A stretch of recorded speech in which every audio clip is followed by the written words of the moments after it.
talk about target marketing. What is a target market and how to select them? Well, if you have done a good job segmenting, then the target market is the segment that you target. Duh. Give me a hard one, Professor.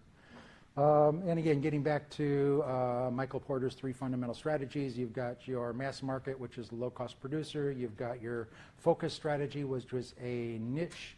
And then your multi-segment strategy, which is just simply segmentation.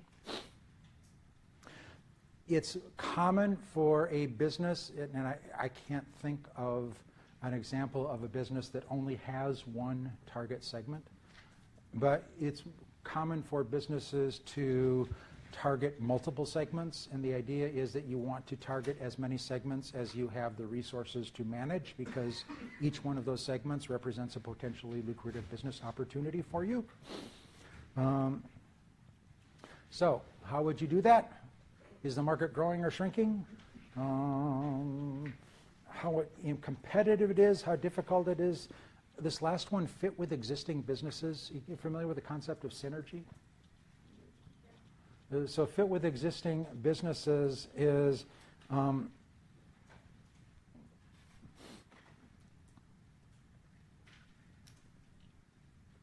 hate using that example. I can't think of anything better.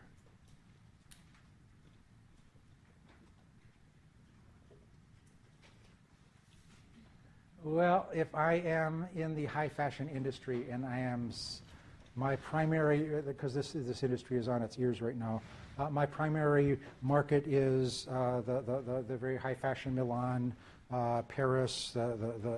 That's really where I am. I'm really into design. I'm really into fashion.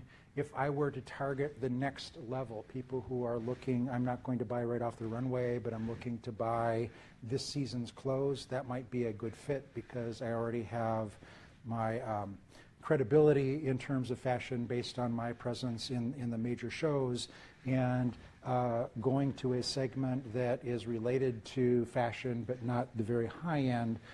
There's some synergies there. I already have experience in that area. I understand a little bit how that works. That makes it more easy for me to build that segment as well. I'll explain this to you. This is a generic, I call it an evaluation matrix. I used it in this book as an example of selecting target markets, but this is actually a framework that is very useful anytime you're trying to quantify qualitative data.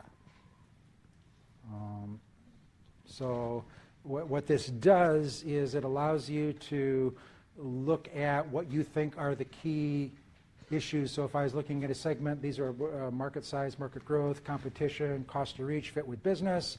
And then on each of those, I would weight them on a scale of 1 to 10. This opportunity, it's A is fairly big. It's a growing segment. It's highly competitive. It's fairly expensive to reach, and it's a so-so fit with our overall business. Segment B, not as big, not growing as well, not as competitive, easier to reach, and it's not a really good fit with the business.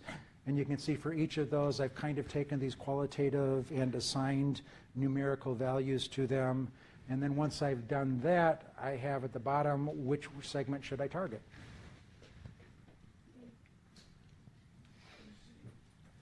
Of these 5, A, B, C, D, and E, which segment would I target? C. Say again? C.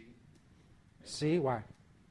Because it's the cheapest to reach and it's the largest market and it's the best fit with your business. Okay, so it's the most expensive to reach on a scale of 1 to 10. So it's in terms of attractiveness. So in terms of cost to reach, it's not very attractive. Yeah. Yeah. So if you've heard the term bottom line. I'd look at the bottom line. So overall, and again, that's the point of this matrix, is I looked at all of those different things individually, and then let's take a look at what the bottom line is. In segment A, it's got a 28 score based on that evaluation. That would be the first segment. If I was going to go for another segment, what would be the second? C, because that's 23, and then what would be the third? So the idea is once you've determined what your criteria are, you can kind of do a screen on the segments that you're considering, and you want to attract or adopt segments until you don't have the resources to manage them anymore. You had a comment? On ours, so with the cost of reach, the higher number is like it's going to cost you less money. So yeah, on a scale of 1 to 10, how attractive is it on that? And this is all pretty much made up. And there's a risk when you're using these kinds of qualitative to quantitative conversions is the quality of your conversion has a big, so again, this would be the other caveat is 28, that probably is the primary segment when it comes to the second choice.